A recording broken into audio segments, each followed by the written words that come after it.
janeiro de 2015 as demonstrações contábeis do terceiro trimestre de 2014, sem um relatório de revisão de seu auditor externo.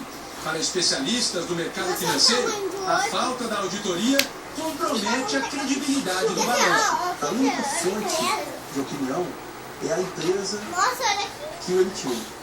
E a empresa tem interesse em divulgar um balanço sempre positivo.